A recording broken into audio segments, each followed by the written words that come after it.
Don't say you finish your work in 24 hours and you know you're in Nigeria and you don't have a generator. Don't do that. A good light supply.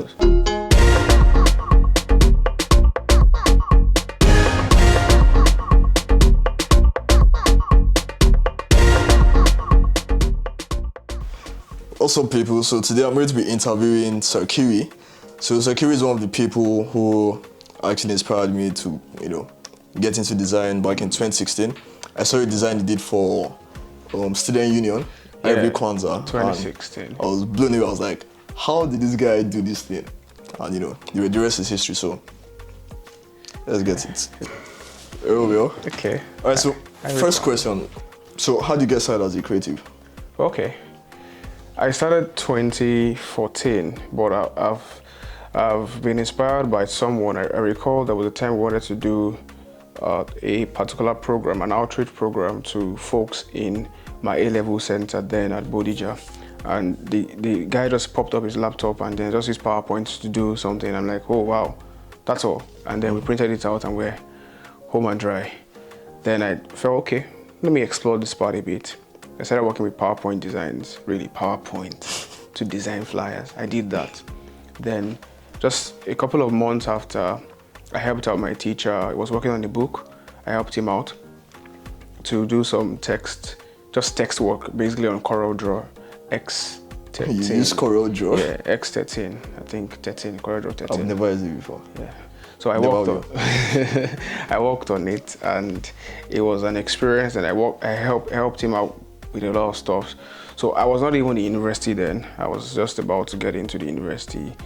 Then it's a long journey. I'm going to say a lot of things, but just pay attention. So from there, fast track to 2014, I was involved in the production of a magazine then, but I couldn't do much then. I was just observing with one guy at a particular studio in Ibadan there, a Maximum Impact magazine, Jack and Chan page, front cover rather. So I observed the guy was using Photoshop, very skillful designer. So I couldn't make corrections. I was just there looking. So it wasn't as though I was there to be telling him, hey, do this, do this. He was a very genius, creative guy. And then 2015, I got into university. And I remember what I did. I wanted to get into the business space in the university.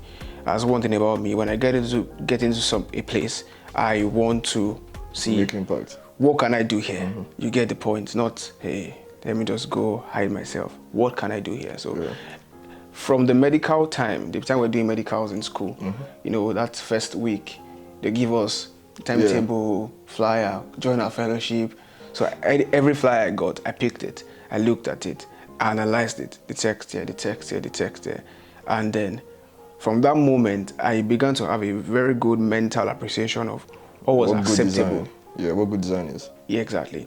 And what was acceptable in the community. And then I said, okay, fine. Okay, I think I can do something like this now. And then, fortunately, one of my colleagues, then 200 level, wanted to go for, I think, Health Minister, Melambi. So that was the first poster I did. I did a couple of those too. Yeah, I worked on that. And then that'll be another thing entirely. I believe I would still talk about that later. But that was really how I got started. So it has been an interesting journey for me, really. So let's get to the next question. I think I would add some more facts there. Okay. All right, so how have you been able to develop yourself as a creative?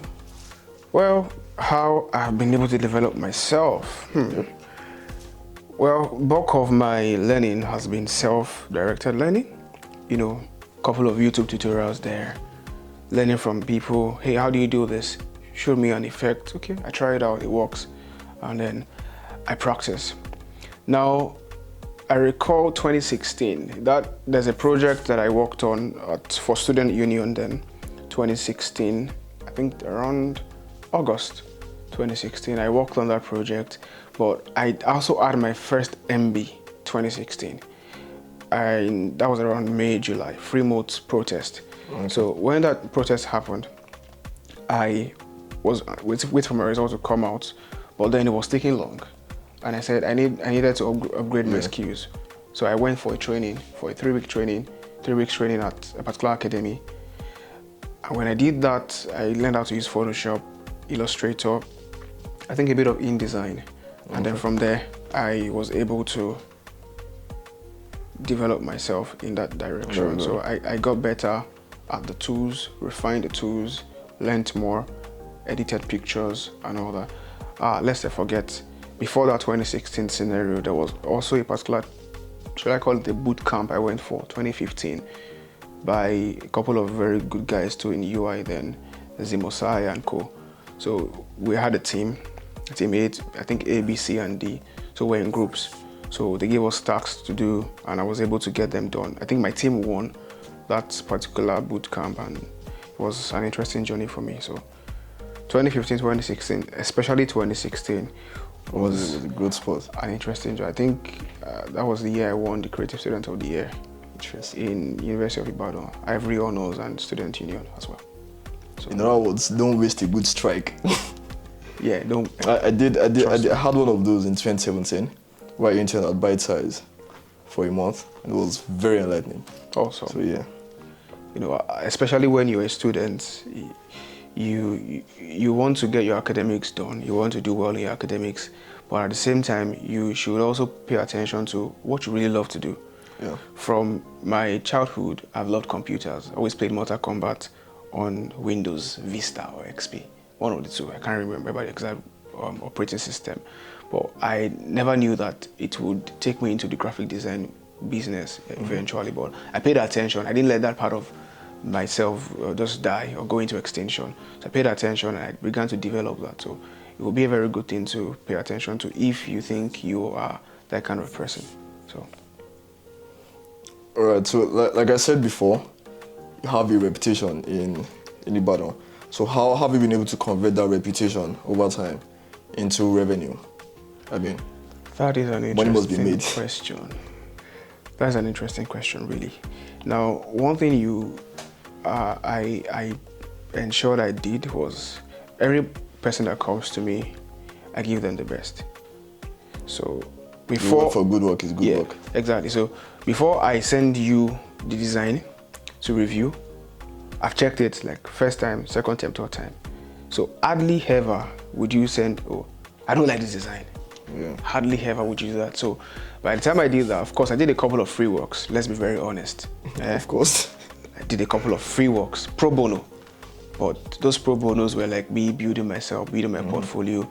But those pro bonos actually were now the works that now skyrocketed into other things, other major projects like that. So in terms of my reputation and making money out of it, I also had people that I worked with in terms of referrals.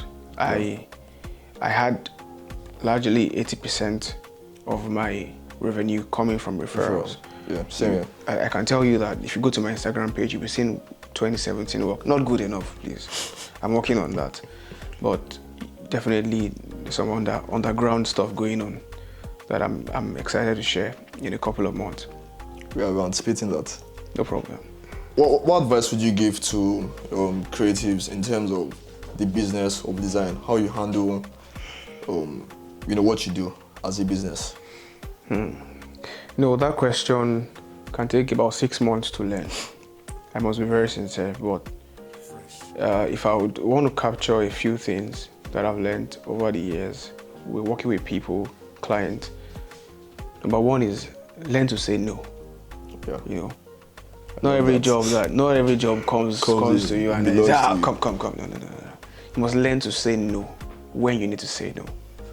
And no doesn't mean that that's all. That's the end of life. Like one of my very good mentors said no. He defined no and said no means next opportunity. Great guy. I learned from him a lot. Do I need to mention his name? Please. Master Do. Oh, Chris Do. I mean, that's everybody's mentor now. So that's Master Do. So no means the next opportunity. So when you have to say no to a client, be free to say no. And then one thing you need to do is you need to understand the business of the design. There must be your MLE as your minimum level of engagement. Yeah. If you're working with me, what's the baseline? That must be set up. That must be defined. You must define that minimum level of engagement such that you don't drop at everything. And also, you want to ensure you treat people well. It's the person that you treat well that will keep coming back. And if you're a freelancer, you must begin to see yourself as a brand. because, and when you talk about a brand, it's all about the emotions, really. That, or let me put it like this: it's more of how people perceive you, not what you're doing, or what you say, So it's more how people perceive you. So if I ask you, okay, what do you think about me? That is what my brand is, really. So of course there's the internal, external, but really if you want to talk about a brand, let's mention a product now. What do you think about the product is what they've been able to achieve from their own stuff. So could you repeat the question again? You advise to people or to creatives on the business of design. Oh, okay, so you see yourself as a brand. You see yourself as a brand and work on that and ensure you have a good slate. Meet up with your deadlines if you have one. Don't work with too tight deadline. Don't do that to yourself. You want to be sure you're mentally sane. Don't say you finish your work in 24 hours and you know you're in Nigeria and you don't have a generator. Don't do that. A good light supply. So for me, if I want to do a logo design for you, I can do the logo design in 24 hours, but I will tell you 3 weeks. I've done that before for a client. I told them 3 weeks. It was the second to the last day that I did the logo design. And I produced 2 logo designs and they didn't know what to choose. And I was feeling myself like, oh, awesome stuff. But really, it just means that don't choke yourself. Learn to say no. Have a good brand. Don't choke yourself. All right, so what's one thing you've learned as a creative that you think folks out there can learn from? Okay. If there's one thing I'm going to tell anybody that's a creative person in the creative business, creative world, and that would be to start seeing your business. No. Start seeing yourself as a business. If you're a freelancer, don't say I'm a freelancer. I just need to collect the money and move. Don't even think of it as a side also. See it as a business. When you do that, it means you're going to factor in a lot of things. For example, if you want to charge a client, you can charge the client for feeding allowance. You're going to work on the project. You might not put it as feeding allowance in your in yours, but you know that this one is for feeding. This one is for transportation. If you need to travel because of the project, you put it in the budget. Make sure it's well accounted for. You account for that. So it means you are taking into account every penny. And from there, of course, you make some more money for yourself.